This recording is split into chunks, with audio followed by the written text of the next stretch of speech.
በኢትዮጵያ ታምርት ንቅናቄ በተሰሩ ስራዎች የሀገር ውስጥ ኢንዱስትሪዎች እየተነቃቁ መሆኑን የኢንዱስትሪ ሚኒስቴር አስታውቋል።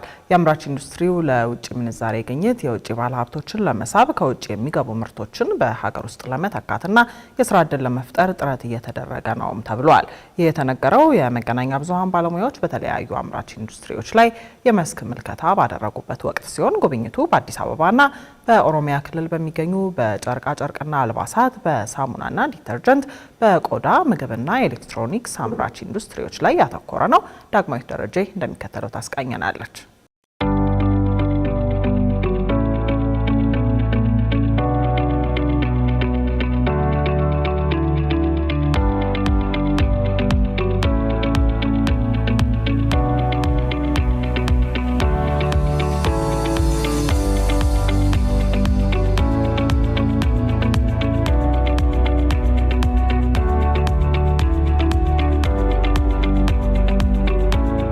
ከ2011 በፈረንጆች አቆጣጠር ጀምሮ ላለፉት 16 ዓመት የሴቶች ጫማ እያመረትን ለአሜሪካ ገበያ ኤክስፖርት እያደረግን ያለ ነው። የኢትዮጵያ ታምርትም ከተጀመረ በኋላ የተቀራርበን ሞር የመስራት ቀደም ሲል አብዛኛው ማህበረሰብ እኛ ሀገር ላይ ብዙ ምርት ይመረታል ብሎ አይገምትም። እንዲህ አይነት ጫማዎችም እንዲህ አይነት ቆዳም እኛ አሁን አሜሪካን ሀገር ካሉ ዓለም ላይ ካሉ ካምፓኒዎች ጋር ነው ኮምፒት እያደረግን ያለ ነው። ላለፉት 15 ዓመት የኛ ምርቶች ከሀገራችን ወደ አሜሪካ ኤክስፖርት አድርገን እዛ አሜሪካ እንደሚታወቀው ደንበኞቹ ገዝተውም መመለስ የሚችሉት መመለስ ይችላሉ። እንደኛ ሀገር የተሸጠ ዕቃ አይመለስም አይደለም። ስለሆነ በጣም በጥንቃቄ ኳሊቲውን ተጠንቅቀን ነው እየተመረተ ያለው። ያንን ምርት እንግዲህ ኤክስፖርት አድርገን ምን ያገኘነው ፊድባክ እስካሁን እኛ ሀገር ላይ በኢትዮጵያ ታምርት ስናሳይ እኛ ሀገርም አብዛኛው ሰው በእኛ ምርት ደስተኛ ነው። እሱም እንዳለ ሆኖ ከሚመለከታቸው የመንግስት አካል ከኢንዱስትሪ ሚኒስቴር ጋር በይበልጥ ተቀራርበን እንድንሰራ እድሉን ከፍቷል። ከፍተኛ ኢንዱስትሪ ላይ አሁን የተሰጠው ትኩረት የበለጠ ቢሰጥ ኢምፖርት የሚደረገውን ኤክስፖርት ብቻ ሳይሆን ኢምፖርት የሚደረገው ማስቀረት ስለሚቻል ትኩረታችን ኢምፖርት ላይ ብቻ ሳይሆን ኤክስፖርት ላይ ብቻ ሳይሆን ኢምፖርት የሚደረገውን በዚህ አገር የመተካት ስራ ላይ የበለጠ ቢሰራ ውጤታማ እንሆናለን ብዬ አወጣለሁ። ምክንያቱም እኔ በኤክስፒሪየንስ ወይ በልምድ አይቼዋለሁ። ስራ ከጀመርንበት ጊዜ ጀምሮ የተወሰነ ሜድ ኢን ኢትዮጵያ የሚለው ብዙ ፍላጎት አልነበረውም። አሁን ላይ ግን በፍላጎቱ በተጨማሪ የፕሮዳክት ኳሊቲም እየተሻሻለ መጥቶ ጥሩ ፊድባክ አለ ከገበያ ማለት ነው። በካፒታል ደረጃ ሲጠቀስ በ1000 ብር ካፒታል ነው ስራው የተጀመረው እና በማኑዋል በእጅ ጉልበት ስራ የተጀመረ ስራ ነው።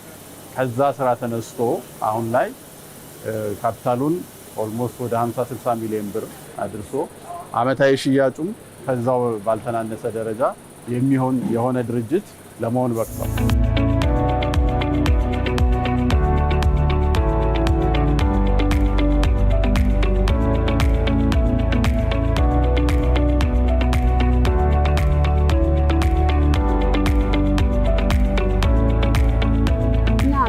ባቸው የተሻለ አዳዲስ ነገሮችን ክሬት ለማድረግ ማሽነሪዎች ያስፈልጉናል።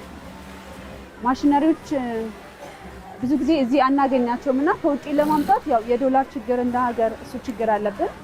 በሱ ምክንያት በፈለግነው ጊዜ የፈለግነውን ነገር ለማድረግ ትንሽ እንቸገራለን እና እሱ ዲሌይ ያደርገናል። እንደ ባለሙያ ስናየው ምንድነው እንትኑ ፕሮሰሱ ኢንድ ቱ ኢንድ ባላንስ ለማድረግ ቴክስታይል ሴክተሩና ጋርመንት ሴክተሩ እኩል አድጓል ብዬ አላስብም። ምንድነው ቴክስታይል ሴክተሩ ትንሽ ካፓሲቲውም ኳሊቲውም ጋርመንቱ በደረሰበት መጠን አልደረሰም። ጋርመንቱ እዚህ ደረጃ እንዲደርስ ያደረገ ደግሞ ኢንዱስትሪ ፓርኮቹ ቴክኖሎጂ ትራንስፌሩ በጣም ጠቅሞታል ብዬ አስባለሁ። ኢንድ ቱ ኢንድ እንዲሆን ለማድረግ የፕሮዳክሽን ካፓሲቲ ባላንስ ማድረግ ይጠበቃል እንደ ሀገር ብዬ አስባለሁ። በዚህ ሂደት ውስጥ በእነዚህ ዓመታት ሂደት ውስጥ ከገበያ ትስስር ጀምሮ ከቦታ አቅርቦት ጀምሮ የጥሬ ዕቃንም ግዢዎች እጥረቶች ሲኖሩ ሀገር ውስጥ ካሉ አምራቾች ጋር ትስስር ፈጥሮ እንዲያገኝ በማድረግ ሁሉ ትልቅ ሰፊ የሆነ እገዛ እየተደረገለት ያለ ድርጅት ነው።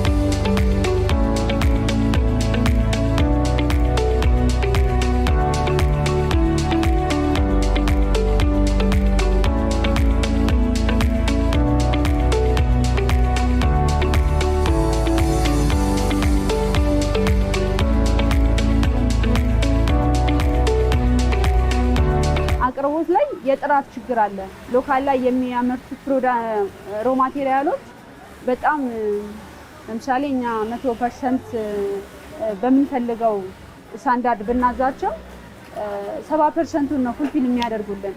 30% ላይ ችግር አለበት እና ይሄ ነገር ወደፊት ቢቀረፍና በምንፈልገው ስፔክ መሰረት ቢያመርቱልን የተሻለ ነው። በጥሬ ዕቃው ዙሪያ ላይ ቻሌንጆች አሉብን። ለጊዜው ግን እኛ አብዛኛውን ሜጀር የሚባለውን ጥሬ ዕቃ ከውጭ ኢምፖርት እያደረግን ነው የምንጠቀመው። ምክንያቱም ከስተመሮቻችን ነው ፍላጎት የጀመረው ብያለሁ።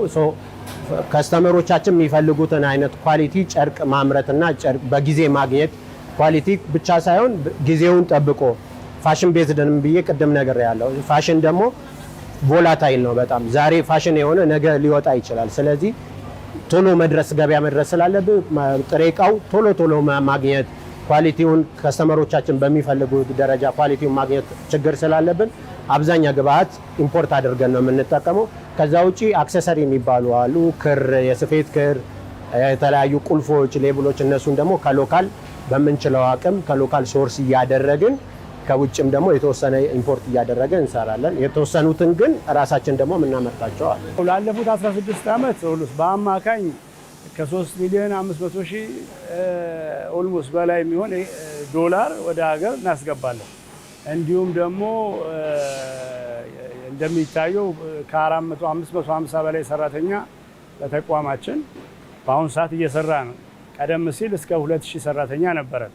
ያው የዓለም ሁኔታ የስራው መቀዛቀዝ እንዳለ ሆኖ የምንችለውን ያህል እንግዲህ እየሰራን ያለ ነው። አብዛኛው ንጽህና መሳሪያ መጠቀሚያ እቃዎች ከውጭ የሚገቡ ናቸው።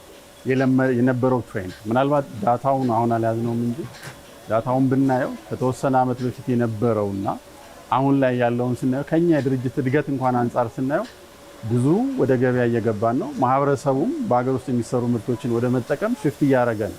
ስለዚህ ምን ያሳያል ማለት ነው? የኛ አስተዋጽኦ የተኪ ምርትነት ላይ ያለው አስተዋጽኦ እያደገ ነው የመጣው። ምክንያቱም በየአመቱ ሽያጫችን ኦልሞስት እጥፍ እየሆነ ነው የመጣው። ያ ማለት ገበያው ላይ ተቀባይነት እያገኘን ሰውም እየተጠቀመው መጥቷል ማለት ነው።